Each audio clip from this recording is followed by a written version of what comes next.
Welcome to Ben Franklin's World, a podcast about early American history with Liz Covart.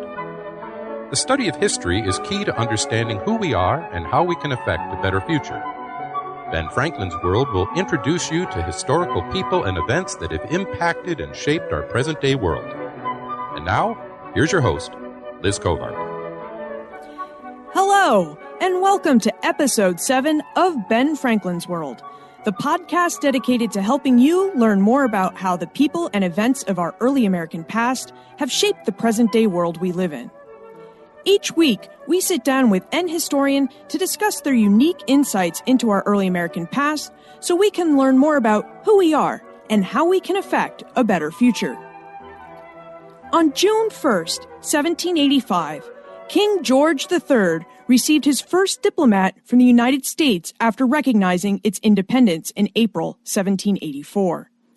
That American statesman was John Adams, one of the most vocal revolutionaries to serve in the Continental Congress and one of the three Americans to negotiate and sign the Treaty of Paris 1783, which ended the War for American Independence. Adams had done a lot between 1774 and 1783 to anger King George III, which may make you wonder what happened when His Majesty came face to face with John Adams. In this episode, we will explore the life of John Adams, United States Minister to Great Britain, and the world of documentary editing with Sara Georgini, Assistant Editor at the Adams Papers Editorial Project. During our conversation, Sara will reveal what a documentary editing project is, more about the work documentary editors perform, and how their efforts help us to better understand the people, places, and events of the past. And she will illustrate the benefits of documentary editing projects by providing us with insight into John Adams's experiences as the first United States Minister to Great Britain, a post he served in between 1785 and 1788. And of course, those insights will include what happened when John Adams met King George III. But first, I would like to take a moment and wish you and your family a happy Thanksgiving. I hope you enjoy good weather, great food, and the wonderful company of your friends and family. Okay, let's get to our conversation with Sara. With tidings and wisdom to share about our early American past, here is this week's special guest. Joining us today is Sara Georgini, an assistant editor at the Adams Papers Editorial Project, which is based in the Massachusetts Historical Society. In January 2015, Sara will graduate with a PhD in history from Boston University. Her dissertation is entitled Household Gods, Creating Adams Family Religion, 1583 to 1927. Sara has authored 2 published essays on the topic of religious history, and she is a co-founder of and contributor to the early American history blog, The Junto, which can be found at earlyamericanists.com. Welcome to Ben Franklin's World, Sara. Thanks, Liz. I'm glad to be here. So before we dive into our interview today, we should probably acknowledge the fact that we've known each other for, I guess it's over 3 years now. It is. The world of early Americanists, particularly Omohundro conferences, has been great about bringing us back together. Here, too, I think. Right. So Sara's referring to the 2 history conferences for early American historians. One is done by the Omohundro Institute of Early American History and Culture, based out of William and Mary College in Williamsburg, Virginia. And the second is the Society for Historians of the Early American Republic. But I think we met at a Omohundro conference, right? I think that's right, yes. We had a similar interest in how early American people dealt with their national identity and frameworks, especially when they were abroad. Yeah, that was a fun conference. I think it was in New Paltz, which is an interesting place. It was. New Paltz, New York. Mm-hmm. But one interesting detail that I learned in New Paltz that I left out of your introduction is that you actually worked for Tiffany & Company before you went to work for the Adams Papers Editorial Project. Do you mind telling us a bit about how and why you made the shift from sales professional to documentary editor and historian? Sure. Thanks for asking. I know it's a little bit of a plot twist on my CV to see that leap from Tiffany and Company to American historian, but I have to say I learned a lot of the skills that I use as a historian as a sales professional. So kind of the idea of asking questions, keeping a narrative moving, changing direction when I have to based on the evidence or sources in front of me. From a practical standpoint, I began to give product modules, kind of training sessions on china, crystal, and sterling silver to new sales professionals. And this involved doing some digging into the Tiffany archives, which are wonderful to use and are located and open to researchers in Parsippany, New Jersey. And what I learned was kind of how the company involved itself in American historical events and really spoke to the cultural needs of the day with new products. And I became really interested in kind of the development of the company itself and how it fit into the different cities where it developed. Now, I worked at the Boston store, and in helping Boston clients all day, I got to hear quite a bit about kind of their family networks and their relationships to the city. And I thought on kind of a spare summer, I would take a history of Boston class, which kind of launched me, thanks to the good professors at the Metropolitan College at Boston University, into a broader study of Boston churches and how they functioned in the American Revolution. To do that kind of research, I came here to the Massachusetts Historical Society to work with particularly the King's Chapel and Old North Church records. And I suppose I had one of those aha moments in the reading room where I thought, gee, this is a great place to work, and I love history, and maybe they're hiring. And fortunately, they were. So I started out in the library, and about 9 months into my tenure there, an opening arose with the Adams Papers editorial project. And I really had no idea what a documentary editing project did, how it functioned. It was not something that was often brought up as a potential career path in grad school seminars. And I asked around. I learned what the project did. It seemed to complement my background in print journalism and history. And so fortunately, I applied. I've been happily doing documentary editing here in the Adams Papers ever since. Interesting. And I don't think I've ever thought about this before you just launched into your description of what working at Tiffany's taught you about history.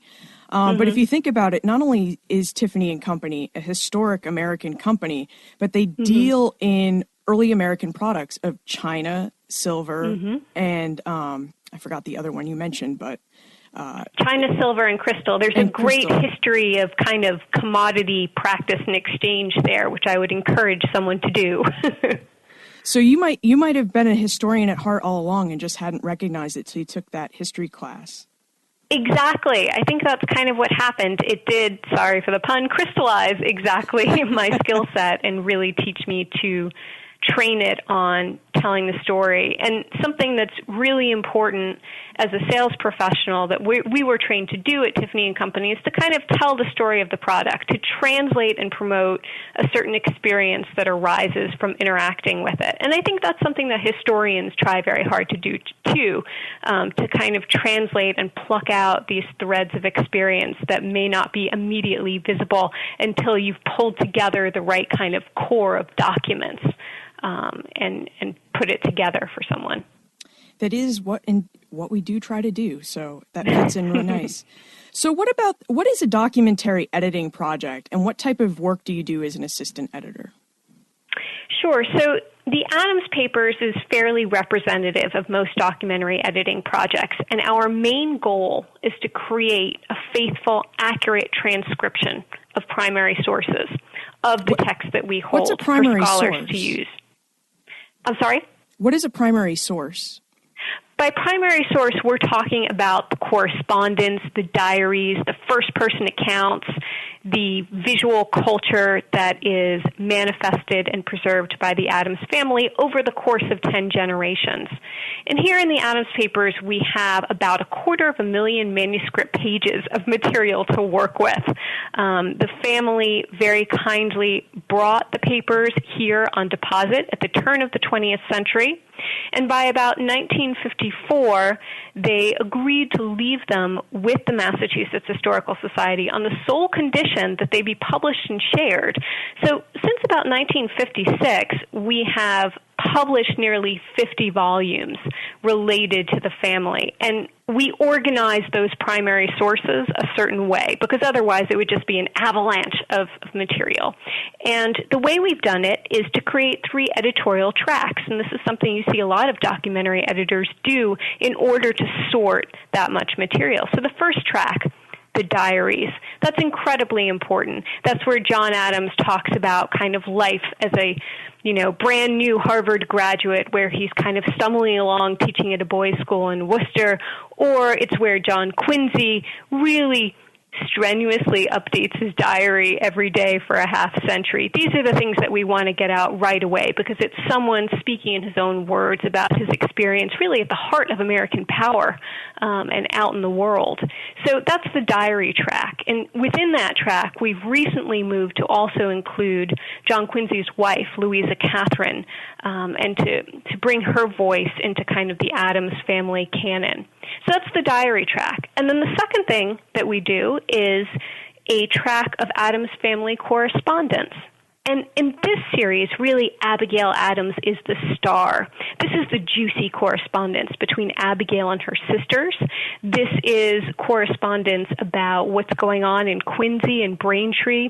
This tells us how an 18th century farm runs, what she planted, what she harvested, what she thought of the newspaper editors in the brand new capital, and how they were treating her husband. So the family correspondence, which emphasizes the social history of the late 18th and early 19th century, is the second track. And then the third track, and this is the one that I primarily focus on, is the papers of John Adams. And these are the Statesmen's public papers. Here we deal with things like treaty negotiations, loan deals with foreign countries. To some extent, we'll deal with local politics. Right now, John Adams is out in the world. I am living in London 1785 to 1788 mentally. So we have kind of John Adams at the center of that correspondence network. So that's kind of how we broke up the editing project in order to give the fullest possible account of the Adams family experience. Now, we have a pretty strict, I'd say, production schedule that we follow. So first, when we're creating a volume, and this is, again, something that most documentary editors would follow as a protocol, so it's a good example here. First, what we'll go through is transcribe the documents. Then we'll go through and select the documents for publication. And with any given volume, we may pick about 400 to 600, usually about 2/3 of a batch of documents to be published. The ones that aren't published aren't forgotten about. We bring them in our explanatory annotation to show what's going on, what's being read, exchanged, other news, other drafts, and we make a list of the omitted documents at the very end of the volume so that folks can go on Founders Online or look in our digital editions and also read the stories there.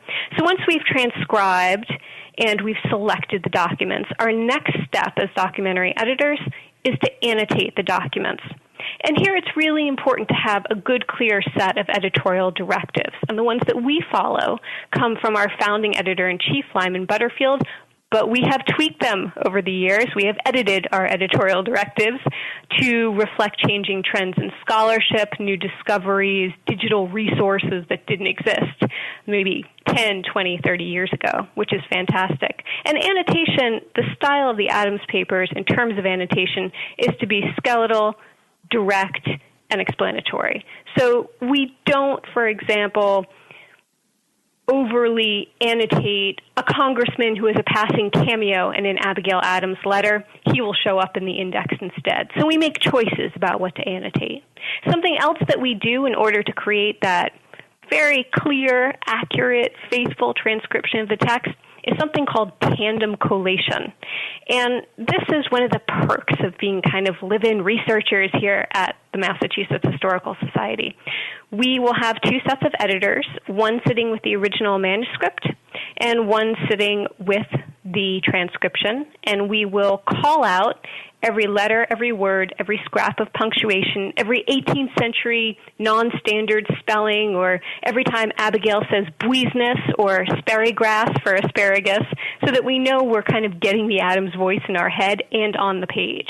So we'll go through that tandem collation so that everything is directly coming from the Adams voice, and that means we're kind of preserving it as a primary source when we share it with scholars. So we'll go through that, and then our last step that we do, which is probably the first thing readers flip to, is construct the index in-house. And this does mean I tend to think in backwards dependent clauses for a couple of months, but it's a very helpful thing to do. I really think that any graduate student or faculty member should try to make an index at least once, because it will help you X-ray different themes that appear throughout the course of a volume. Sometimes we'll step back, as we did with volume 17 in the course of indexing, and say, I have listed pre-war debts a lot. It seems like that is a running theme we must pay more attention to. So that's kind of the big picture of putting a volume together for a documentary editing project. And then, of course, we're involved in other kind of projects from a public history standpoint to provide a digital research platform. So if you are on our website, on the MHS website, and you're on Adams Resources, you will be able to click on a family tree, on a timeline. You'll be able to look at biographies that let you meet the Adamses. You can peruse our kind of online Adams catalog, which is a multi-document slip file of all known Adams documents here in the world, and that'll help you shortcut those 608 reels of microfilm, or at least navigate them a little more quickly. So the short answer is we put out volumes, and then the longer answer is we also support scholars interested in researching America through the Adams resources. Wow, a paper's editorial project is huge in its scope. But if we could, I guess because we could talk for days about this kind of work, let's just focus on the documentary part. So you have this three-part process where you issue basically a personal volume in the form of a diary, and then like the family papers, or the private family papers, and then the official or state papers in these three volumes. Yeah, exactly. And you mentioned that part of the work is to transcribe and annotate these volumes. So can you tell us a little bit more about what's involved with transcription and annotation? Sure. So our transcription, again, our goal is to be faithful to what's intended. And this is something where I embarked on a new realization that I hadn't dealt with before working on a documentary editing project, which is, how do you deal with drafts? What if there's more than one copy of a document? When I look at something, I have to be able to say, that is the original, that is the recipient copy, that's the draft, that's a transcription, that's a letter book copy. What was made when? So you really have to kind of deal with a universe of documents that's constantly mobile in your brain. I think as a documentary editor, there's a kind of rigorous science to it in determining the steps of how someone created a letter. And within the papers of John Adams, here's an example. When John Adams is commissioned to serve as minister in Great Britain, he is working with a partner, Thomas Jefferson, commissioned at the same time to be American minister in Paris. So we have a lot of examples in the current volume of papers of John Adams, which I think we'll talk about in a minute, and also in the next one, in volume 18, where one of them will draft a letter. In some cases, they'll even encode it and make a fair copy in between and send a copy to Congress, send a copy to the recipient. But it's not a full diplomatic document truly until both of them sign it. So this gets into kind of the technical aspect of when we caption it, when we give it that title that says, the American Commissioners to John Jay. Well, when does it become that document? At which stage? And which document are we going to choose to run? So you have a lot of choices when it comes to dealing with drafts and multiple versions. And you really have to start to think about the intent of the author versus what the recipient acts on. So we really have to know Well, Jefferson in the spring of 1785 has a brand new toy. He has a letterpress that's brought to his home in Paris. And so I know that there are press copies of many of his letters, helpfully digitized and available by the Library of Congress. But John Adams doesn't have a letterpress. He does, however, because he lacks a really steady salary for secretarial help in this period, have kids. And so he often has his children, John Quincy, or his daughter, Abigail II or Nabby, doing much of the secretarial work. So it's their hand in the letter books. They're privy to some of these really high-level diplomatic dealings that are going on. But then we have to make a choice. Do we go with a letter book copy? Do we go with this? So it's one of those things I hadn't really thought about, I think, until I did documentary editing, which is, well, which version am I citing, and why is it important that I chose that one? Because it tells me something about how the document was created. So I guess that's something that with transcription we're constantly thinking about. Do I need to transcribe the letter copy, or can I go with the one that I have? So when you transcribe... Does that answer the question a bit about transcription? Sorry. Yes. Oh, I was just going to say, so what you're saying, so when you transcribe, you not only have to read all of these documents in their original printed or drafted hand or print, but you have to decide which ones to transcribe into type that make it into the book, to actually place, do I use this one written by John Quincy? Do I use this one written by John? Do I use this one that was printed in the newspapers? Which ones make the volume? So it's not just actually copying their hand and typing it out into your computer for the book. It's comparing these documents as well. That's exactly right, Liz. You've got to know how to deal with multiple versions of the same document. And this gets to the second part of your question, which is, what about annotation? So annotation is a helpful place. It's a good part of the editorial apparatus, kind of what the backbone, the architecture of a volume is. Annotation is a good place to deal with other drafts. So if John Adams is drafting something important in his letter book, as he does when he meets King George III of Britain for the first time, we want to compare what he writes in the letter book as a draft in the annotation with what eventually is read by Jay and Americans about that very famous interview. So it becomes a question of, well, how can we talk about this? Annotation gives us a place to talk about it, but annotation is also the baseline for data, right? So if you are identifying a person, a place, a book, that's the place to do it. Expanding a little bit on drafts is another opportunity that annotation has for an editor. Wow, this is a lot of work. Just to give us a scope of how big of a project or projects these are, do you happen to know how many documentary editing projects there are? And, how are they funded? Or I guess rather than how are they funded, why are they funded? How do they help us better understand the peoples, places, and events of the past? Sure. So I would have said, if you asked me this question maybe 5 years ago, I'd say, maybe 100 documentary editing projects. But now, kind of thanks to digital editions, to just really major kind of, really major advances in software, I'd say easily more. I'd say well over 100. If you are on the Association for Documentary Editing's website, which is kind of the standard professional organization, it's something to see how many are added. It's really interesting to kind of see. And most projects rely on a team of, maybe 10 to 15 editors at most.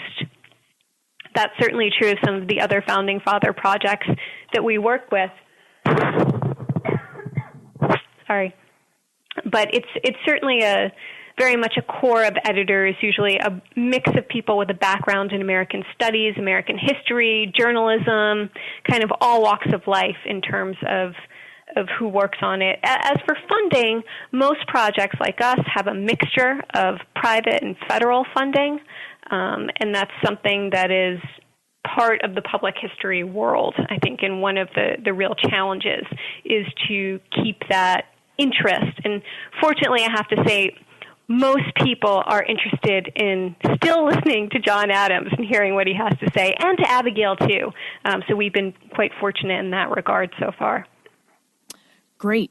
Well, we have the curse here. It's a good curse to have in that there's so much we could talk about, and we could probably talk about documentary editing for ages. But we should also really talk about John Adams. And as you mentioned before, the Adams Papers editorial project has just published volume 17 of the Papers of John Adams, which contains his papers and correspondence from April through November 1785. So before we get into the nitty-gritty of that, can you provide us with a brief overview of who John Adams was and what his accomplishments up to April 1785 were? Sure. So John Adams, by the time we meet him in this volume, is already known for, I would say, the most important things he's known for in this period. He has defended the British soldiers in the Boston Massacre trials. In 1780, he has drafted the Massachusetts State Constitution. He has done his tenure in the Continental Congress. And in this period, he is nearly a decade out of his native Boston, right? So he has been off as an Anglo-American peace commissioner. He is coming off really a banner year, 1782. He secured recognition of the United States and the Netherlands. He's contracted the first of 4 loans from Amsterdam bankers. He signed a treaty of amity and commerce with the Netherlands. And he's coming off, just as we meet him, kind of the glow of the definitive peace treaty with Britain. And he has just been appointed first American minister to the court of St. James in London. So he's been abroad for 8 years. His family has finally joined him just outside Paris in a toy. Abigail is with him. It's a happy time for the family because they're somewhat reunited for the first time. And he is best known kind of in this period for being an American representative in the company of Franklin Jefferson Jay, and really a leading legal voice at home. So that's kind of set him up for this. And this is the job that he has been angling for the longest time, to be the first American minister to Great Britain. And he really thinks that his previous commissions have kind of made him the de facto minister. So when he does finally get news in the spring of 1785 that he's officially gotten the job, he can't pack fast enough for London. And he's really excited about restoring Anglo-American trade, about resolving some of the issues that are left lingering from the Anglo-American peace treaty.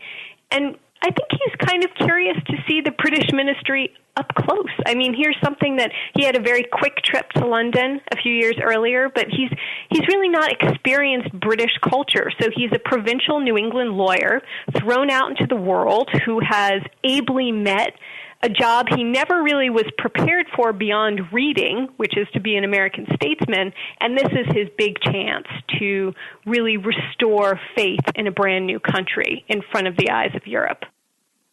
So John Adams, he gets his dream job up to that point in April 1785. He's finally coming to the, face to face with the British Empire, something that he helped lead a rebellion against. Mm-hmm. So let's take us into April through November of 1785. What type of work did the United States Congress order Adams to undertake as the first minister to Great Britain? So his job is to create a stable Anglo-American commercial relationship, one that's truly reciprocal. And this is where the dream job sours, because the British ministry, under the tenuous control of a brand new prime minister, 26-year-old William Pitt the Younger, is not interested in any such opportunity. They would rather maintain the pre-war channels that things have drifted back to. And the very things that Adams wants, that he's tasked to negotiate, more particularly to get the British to evacuate those frontier posts, to get compensation or restoration for the property and slaves seized when the British evacuated, and to settle the payment of pre-war debts, those 3 things recur over and over in the letters. He signals to John Jay and others, these are the things we need to settle, and he hits a brick wall. He is, as he says, when he meets with the foreign minister, the Marquis of Carmarthen, he's met with silence. He writes memorials, he sends letters, he does his due diligence, making the diplomatic rounds. Nothing. They are not interested. So he has this dream job, and he has a great mission, but it turned out to be not quite as expected. And it's certainly not, I think, what he had hoped for his next stage of his career. Often in biographies about John Adams, this tends to be a bit of an underwritten or undersung period. And in fact, this period between April and November of 1785 forecasts how life is going to be for the next 3 years. It is an exercise in frustration. Why didn't England want to treat with Adams? Why does Carmarthen, meet him with silence? Is it, do they feel that Adams doesn't have any power, or it's just hard feelings over losing the war? Why are they silent? Well, that's exactly it. That's reason one, right? So they do doubt that he has any powers to negotiate. He is representing a government with a very weak set of Articles of Confederation to back it. Even John Adams says, these articles, they are not as strong as they could be. They don't give us a strong central government. We don't look powerful enough to negotiate treaties or agreements of any kind. So that's reason one. And reason two is that the British ministry is tied up elsewhere. For Pitt, this is a brand new coalition that he's formed. He is young in power. He is dealing with kind of a full-on assault from Ireland in terms of economic independence and similar arguments, and he is completely distracted by that. And it's to their advantage to kind of keep trade regulated by the old orders in council, to say, no, let it drift back to pre-war channels, and we don't really need to renegotiate. So they're distracted. They have an empire. As you say, John Adams is face-to-face with the British Empire, and I think this is one of the moments where he sees it is really an empire. There are vast holdings that he has not fully thought through how to deal with trade in the Indies, or whether it's, trade with French colonies. This is really the moment, I think, where America realizes what it's like to operate no longer as a colony in an imperial world, in an Anglo-French imperial world. And it is a hard shock, I think. It is not an easy transition economically. Sure, and because they were unprepared, they didn't form a government that would assist them with that. They are not really the United Colonies in anything but name, or United States in anything but name. As you can see in the Articles of Confederation with the, all laws must be passed unanimously. And of course, South Carolina and Massachusetts have different interests. So, if the United Kingdom or Great Britain is going to negotiate with the United States, it probably wants to, if it's going to negotiate with independent regions or individual regions. Yeah, and this is where his kind of mission, as he's been dictated to do it, he can't follow through on. He just simply is not empowered to deal with them in a way that he wants to. And it seems to turn again and again on the question of settlement of the pre-war debts. And neither side can reach an agreement on how to do this. And to be fair, John Adams kind of looks around for help. He meets with Scottish industrialists and bankers and asks them how to handle things. There's a brief moment where it seems like maybe they'll be able to intervene with the British ministry and help. That fizzles. And this happens to be at a time when Britain's own economic structure is in a state of flux, as is France. So he is dealing with a Britain that is also negotiating the first Anglo-French commercial treaty in 100 years. So they have some very distinct goals of their own that they are mending on the continent, and they do not need to bother with a former colony's pleas for a reciprocal structure. They have kind of bigger fish to fry, I think, is simply the case. And I think John Adams is a bit surprised by that. I think that kind of takes him aback. They do, however, I think within the British ministry, understand that America poses a bit of an economic threat, that it will be something they will have to keep an eye on. And that's kind of interesting to see that little thread running a little bit through the correspondence with Carmarthen. And this is one of those things where documents are wonderful, but they don't tell us everything. When I was, just as a side note, when I was doing the selection for this particular volume, by sheer luck, I happened to be in London for the Rare Book School at the University of London, and went over to see where the first legation in Grosvenor Square was actually maintained by John Adams, which is now Tony Blair's headquarters, I would point out. But it's a wonderful spot. But the interesting thing about it is number 8, later number 9, Grosvenor Square, is that Carmarthen is at number 2, Grosvenor Square. And Frederick Lord North is just a little bit on the opposite side of the square. So while the documents are wonderful to see them flying back and forth between the foreign minister of Britain and the American minister to kind of get the sense of the exchange, a lot happened when they dined together that we don't have. So it's always helpful to kind of walk the place where the words came from and say, oh, so that letter actually did get to you the same day, but you probably didn't reply. These are the little things where I think it helps to connect kind of words and experience as much as possible and to walk the site when you can. So it's one of those things where you think, oh, perhaps he and Carmarthen had a longer talk about it during the course of their 3 years of dinner together.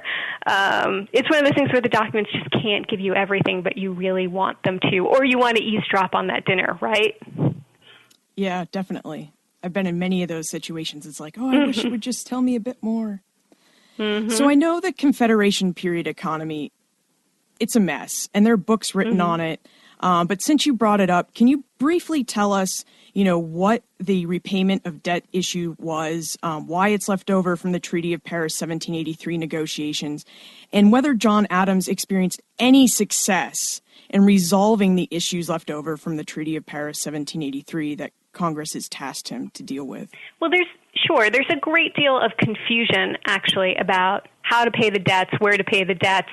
Can you get any money or restoration for goods seized, say, during the occupation of Boston? And this is something that plays out a little later on. This will play out in Volume 18, where he's petitioned by really, I'd say, constituents in Massachusetts of all patriot, loyalist, all political stripes, and he has to write back and often say, I am minister, and as a government-appointed minister, my diplomatic instructions do not extend to getting involved in personal debts and petitions. And this gets a little awkward for him because people constantly hope he'll intervene and kind of take their case. They'd like John Adams for the defense, and he's very kind of tied up because he can't help them, and he can't help them personally, and he can't help them professionally, and he can't help them as a minister. And one of the big questions that kind of comes to the fore is, well, what are we claiming? I mean, how do we value any slaves taken? So this becomes kind of a question of how property is described, how value is assigned to it. And ultimately, you're right, he doesn't get anywhere. He cannot get the ministry to respond. And it's I think one of the things that he is most perturbed about by the spring of 1787. He is ready to come home. He is hugely disturbed by news of Shays' rebellion. He is upset about the lack of currency, about courts being closed. He fears that frame of government, that structure that he espoused in the Massachusetts state constitution, has suddenly become vulnerable, and that this kind of ripple effect of Boston ports being glutted with European merchants worked, and then Boston merchants kind of leaning on Western farmers, and Western farmers in the stranglehold of debt leading to Shays' rebellion. This is the kind of thing that worries him, and he really wants to return home.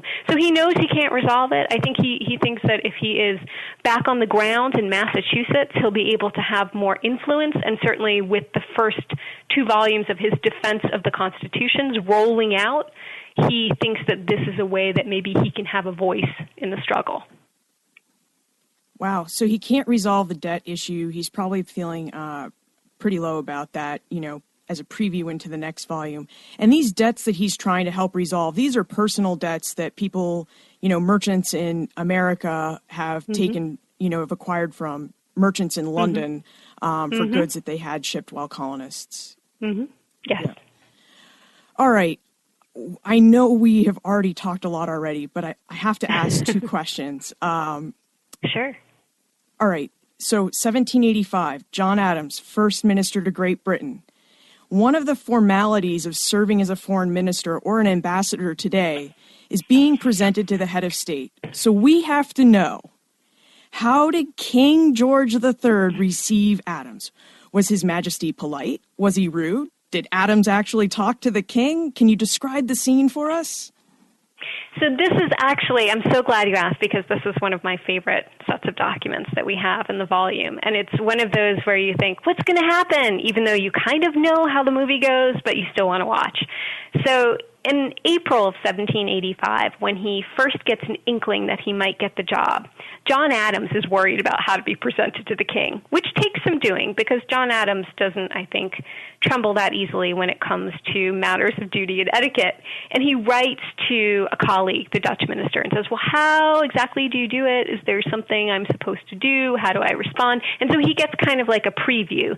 You will be ushered in by a master of ceremonies to St. James Palace, and this is exactly what happens in June of 1785. He's ushered up to just outside the king's bedchamber, which is the king's closet, which is where ministers are received. And he's still very nervous. He's gone through all this rigmarole. He's very dressed up, and he has servants and a carriage and is brought upstairs, and he's standing outside the room waiting to be shown in to meet the king, and he says, you may well suppose that I was the focus of all eyes.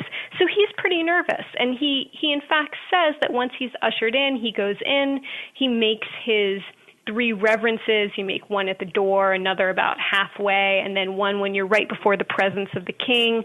And then he kind of launches into a speech, which is a pretty short speech for John Adams. But it's very much one of reconciliation. He asks if they can restore the old good nature and the old good humor between people who, even though they're kind of separated by an ocean, have the same language, a similar religion, and kindred blood.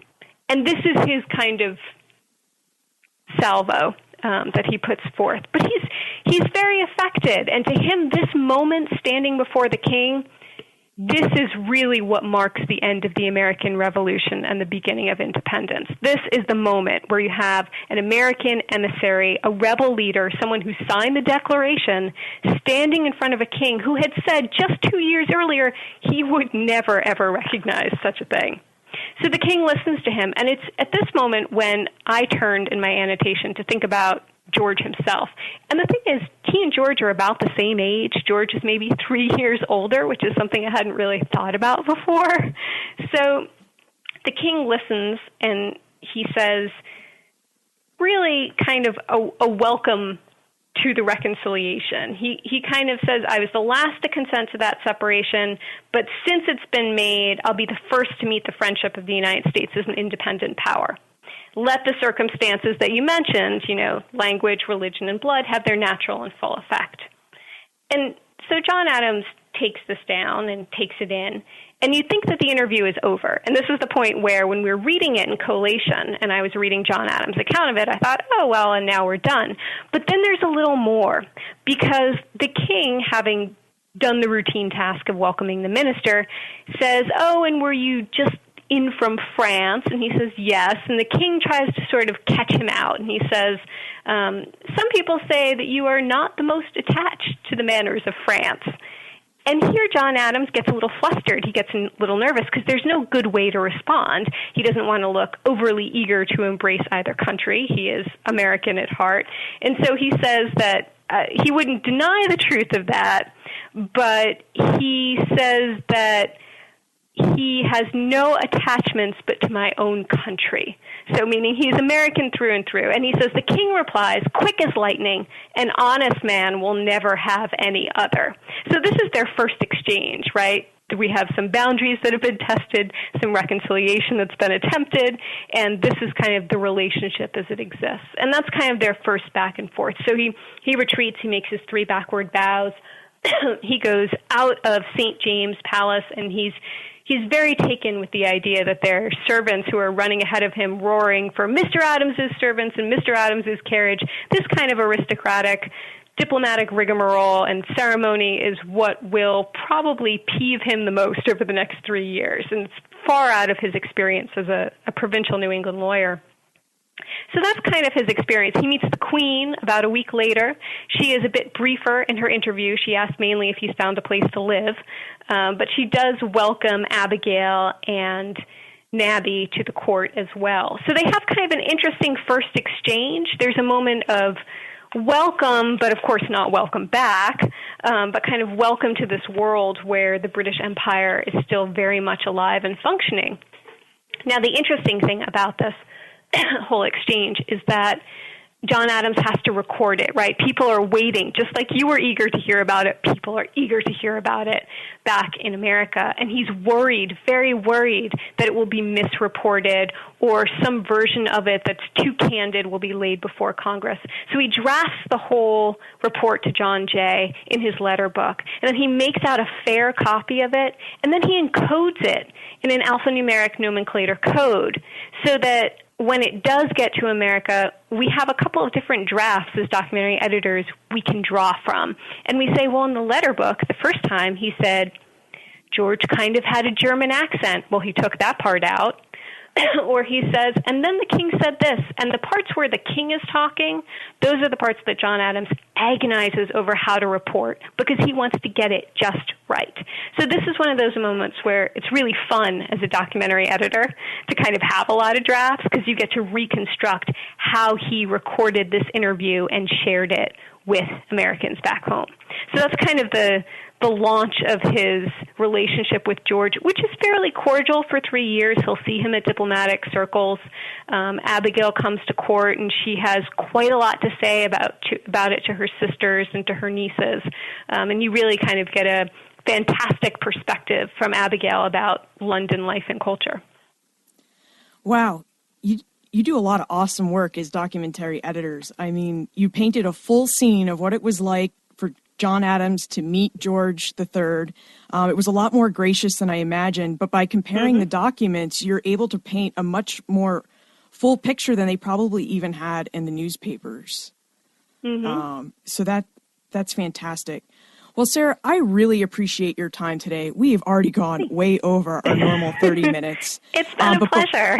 But before we go, it's time for the time warp.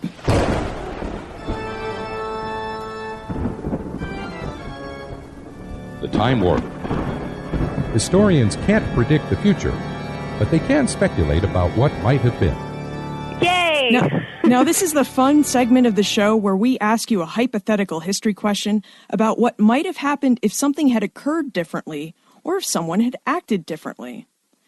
All right, are you ready? Ready. Okay.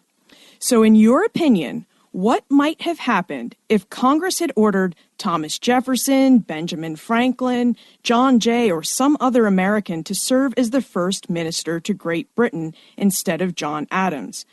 Do you think any of these other men might have been able to resolve the United States' outstanding issues with Great Britain? Nope. I think that would be my short answer. I think that there's a moment, actually, where John Adams asked the same question of himself. Could anyone else pull this off? Because I am not able to fulfill what I've been asked to do. And he asked this question really twice. Once before he even has gotten the job. He writes a letter in February 1783 where he does something that I think is kind of genius from a modern MBA standpoint. He wants this job as minister to Great Britain, but he's not going to particularly put himself forward for it. So he writes a letter to the President of Congress laying out all the qualities you would need to have if you were to be a minister to Great Britain. And he says, classical learning, someone who is not vulnerable to party politics, someone who will not cause jealousy and factionalism, someone perhaps with a legal degree and some knowledge of diplomatic duty and economic frameworks in the world. So he very cannily describes himself, and this will come back to haunt him a little bit later on. So that's the first time he kind of wonders, am I right for the job? And he does the thing that I think anyone facing a blank page trying to make a CV does, which is, let me gather my skills together and see if they suit this job. So he wonders it first before he gets the job. And then in kind of the latter part of his tenure in London, he writes to John Jay, and he says, I don't know if you're planning to replace me, but I really don't know, even if you find some incredibly angelic, gifted diplomat, I don't know if they could do this job either. So on either side of his tenure, he asked himself your Time Warp question. I can tell you from the documents that we edit that that's exactly what he's wondering too. And his feeling is no. My feeling is in line with his. I think that Franklin, while incredibly talented in dealing with the French court, perhaps would not have been able to parlay that same kind of charm in London. Jefferson is perfectly suited for Versailles. This is something where his aesthetic influence and his kind of cosmopolitan nature is well suited to deal with the machinations of Versailles in general. And I think John Jay really he's strong in Spain, of course, but he is doing a really first-rate job as much as he can as Secretary of Foreign Affairs back home in New York, which is what's needed. So I think each of them fill a role that's needed at the time, but they are certainly aware of their own shortcomings, and they're always trying to improve each other and themselves in the truest 18th century sense. Well, I guess John Adams did what a lot of us would do today, which is just did the best he could and tried to make headway where he can. So hopefully he does have. I will say one thing, although it's not a completely lost cause this period in his career. He excels at moments of cultural diplomacy. He is very effective in meeting with the Archbishop of Canterbury and easing the way for episcopal ordination, which is something we hadn't known really going into the volume that was new to us. He's incredibly effective in helping Thomas Barclay secure the Moroccan-American Treaty of 1786-87, of kind of guiding him through that, although, of course, he and Jefferson are less productive in trying to ransom sailors who are seized in Algiers. He does also, I think, John Adams, have a very stout-hearted sense of support for American artists and writers. He complains to Mercy Otis Warren, of all people, that nothing American sells here when he's talking about London. But he is ardent in his promotion of people like Trumbull, Stewart, Copley, Humphreys. These are names that we often associate with kind of the nascent national American arts and letters in this period. And he really will write any introduction, will buy a painting, will sit for them, will read their odes, is really strong in cultural diplomacy in a way that we did not realize until we began to gather documents for this next volume. Wow, that's great. Thank you for sharing all that with us. Now, before we conclude, aside from graduating with your PhD in January, early congratulations on that, by the way. What is on the horizon for you? What should we expect from you next? Well, we'll still be here producing Adams Papers volumes come January, and we'll be quite involved into diving into volume 18. For me, I'll be working on my book manuscript, which is based on my dissertation, which is a story of religion in one American family. Yes, it's the Adamses from 1583 to 1927. Particularly, I'm interested in how they interpret American religion and how they interact with different religions in the world. And of course, I'll still be blogging for the Junto/the Junto, however you readers like to enjoy it, on all things related to public history, documentary editing, and digital projects. Great. And so where is the best place for people to find more information about you, the Adams Papers editorial project, and how to get in contact with you? So there's two ways to reach us. I would recommend our website, masshist.org/Adams. We do love a good reference question, so please let us know if you're working on an Adams-related project. And otherwise, I'd say please keep reading our blog, The Junto. Great, and I'll include links to all of those sites in our show notes. Great, so thank you very much for joining us today. Thank you, Liz. Sometimes we forget that the United States wasn't always a leading nation in the world. But the frustrations that John Adams met with as U.S. Minister to Great Britain serve as a good reminder that the nation owes a lot to the efforts of Adams, his colleagues, and their successors for the work to raise the international stature of the United States. It is also amazing and a bit overwhelming to realize how much work documentary editors put into each volume of published documents. I, for one, am grateful for their hard work because their efforts make it possible for anyone to access the past from a first-hand perspective. Now, you can find information about Sara, the Adams Papers editorial project, plus everything we talked about today on the show notes page for this episode, which you'll find at benfranklinsworld.com/007. And finally, if you could do one thing for me, I would greatly appreciate it. If you have yet to rate this podcast, I hope you'll do so soon, because your rating will help us keep Ben Franklin's World visible and findable for other history lovers. If you give Ben Franklin's World a 5-star rating and leave a review, I'll be sure to thank you by mentioning your name on an upcoming episode. To rate and review Ben Franklin's World, a podcast about early American history, just visit benfranklinsworld.com/iTunes or benfranklinsworld.com/Stitcher. And remember, never leave till tomorrow that which you can do today.